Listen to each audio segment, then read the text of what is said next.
Acting में किस तरह आना हुआ, क्योंकि मुझे भी नहीं पता कि आपका कहाँ से शौक हुआ, किस तरह आप ये एक्टिंग की तरफ आए, क्योंकि मेरे ख्याल से फैमिली बैकग्राउंड में तो कोई नहीं है ऐसा, कोई भी नहीं है, दूर दूर तक नहीं है, दूर दूर तक नहीं है। और उसके बाद जो फैमिली से छुपा के भी रखा मैंने, अपने अच्छा। अब्बू को नहीं बताया। ओके। मेरी फुप्पो को पता था, जिन्होंने मुझे पाले, मेरी दोनों फुप्पोज ने, उन्हें पता था कि छुप छुप के काम कर रही है। मेरे भाई को पता था, लेकिन हमने डैडी को नहीं बताने दिया। फिर एक दिन उन्होंने मुझे फैसल कुरैशी के ना मॉर्निंग शो पे देखा, and that was the first time he acknowledged कि बेटा मुझे अच्छा लगा देख के। ये वो पता होता है घर वालों को सब कुछ, लेकिन एक आप वो कहते हैं ना, एक बाउंड्री नहीं क्रॉस कर रहे होते, एक एहतराम की लाइन रखी होती है आपने। इससे पहले भी मैं कुछ ऐसे ही कर रही थी जो मेरी फैमिली बिल्कुल रजामंद नहीं थी। अच्छा। लेकिन कोई काम ऐसा किया जिससे फैमिली रजामंद हो? नहीं।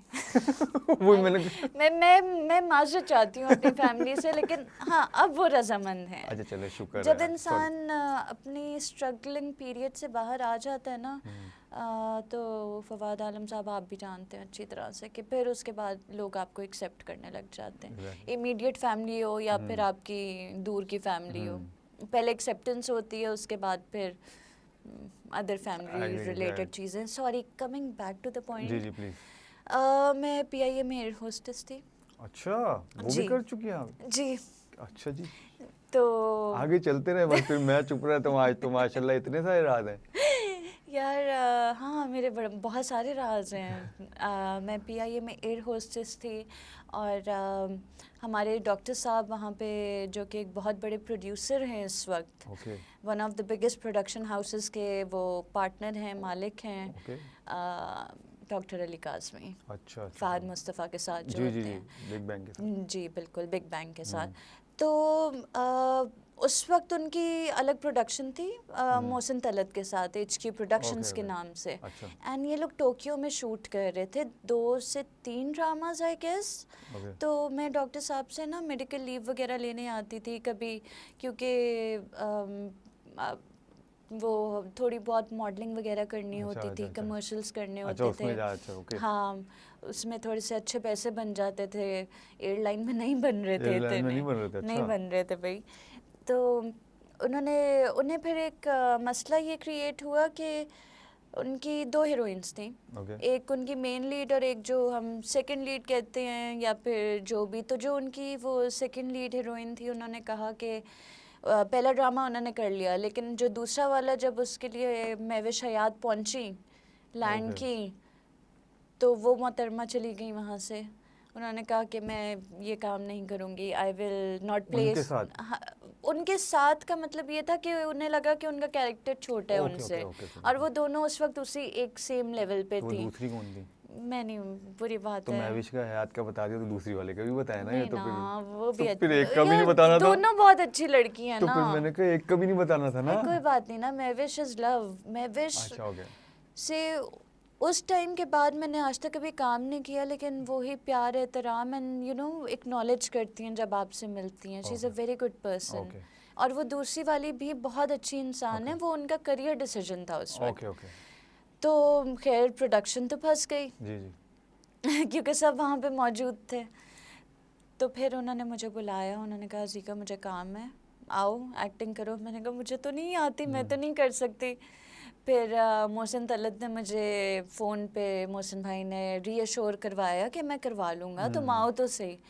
लेकिन फर्स्ट सीन के बाद जब मुझे मेरे एक सीनियर एक्टर ने कहा कि अज़ीका तुम कभी एक्ट्रेस नहीं बनोगी, और मैं दीवारों के साथ एक्टिंग करने लगी, मेरे फ्रेम में नहीं खड़े होना उन्होंने, OTS जिसको हम कहते हैं, ये वो भी हमारे एक बहुत अच्छे सीनियर एक्टर हैं, लेकिन अब बहुत अच्छे हैं मेरे साथ। मैं रोज़ रात को रोती थी। यानी कि it was the most, I think उस वक्त मुझे लगा कि टेरिबल डिसीजन मैंने अपने ऊपर, अपने साथ ये क्या कर ली है एक्साइटमेंट में। एंड उसके 2 साल बाद मैंने कुछ नहीं किया, कोई काम नहीं, बस वही किया। हाँ, मैंने कहा ये मैं तो कर ही नहीं सकती। मुझे तो साफ साफ है, कितने बड़े सुपरस्टार ने कहे कि तुम हो क्या, तुमसे तो डायलॉग नहीं बोले जाते। और थोड़े से अभी मेरे वोकल कॉर्ड्स खुल गए हैं, वरना मैं बहुत धीमे बोलती हैं? धीमा, हमारी फैमिली पूरी धीमी है और मैं सबसे लाउड हूँ उनमें। माशाल्लाह।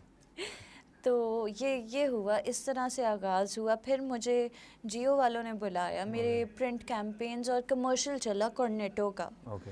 जिसके हर जगह बिलबोर्ड्स वगैरह थे, बहुत बड़ी बात थी। आई वॉज अ नोबडी, उस वक्त भी कोई जान पहचान, कोई नाम, कुछ भी नहीं था। फिर मुझे जियो वालों ने अप्रोच किया और वो ANB के नाम से उस वक्त एक प्रोडक्शन हाउस था, राइट, और वो फैक्ट्री की तरह काम करते थे, नए टैलेंट वगैरह को बहुत लेते थे, प्रमोट करते थे। हाँ, जाहिर है हम लोग सस्ते एक्टर्स भी थे। शुरुआत में ऐसा होता है, don't worry। बात सुने, कई प्रोजेक्ट्स के पैसे भी नहीं मिले हमें। अभी तक नहीं मिले? अब क्यों मिलेंगे, अब तो वो प्रोडक्शन हाउस भी नहीं रहा। तेरी। पूरे प्रोजेक्ट के पैसे नहीं मिले। यानी कि आप सोचें कि ये हाल होता था कि यार अपनी जेब से आपने वार्डरोब भी बनानी है। Really? यस। और आप ड्रामा कर रही हैं? हाँ, हम ड्रामा कर रहे हैं। ये भी देखें, सोचने वाली बात है, क्योंकि सबको लगता होगा वार्डरोब वगैरह सब स्पॉन्सर है, हर चीज़ है, लेकिन यहाँ पर ये देखें कि वो कह रहे हैं कि अपनी जेब से जो है वार्डरोब भी बनाने पड़ते हैं। खैर, कैरी ऑन। सोशल मीडिया का दौर नहीं था उस वक्त, एक तो PR वाला सीन भी नहीं था।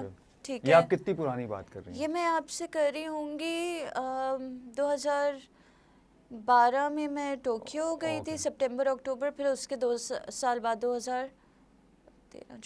2015 5 दिसंबर 2015 पहला दिन मेरा शूट पे था अली फैजान का छोटी। याद भी है आपको? टोक्यो में ही है? नहीं, ये टोक्यो वाला 2012 हो गया। अच्छा, उसके बाद फिर वो 2 2 साल साल बाद। गुजर गए। ओके। अच्छा, दोबारा जब आपने कमबैक किया? दोबारा जब मैंने किया। ओके।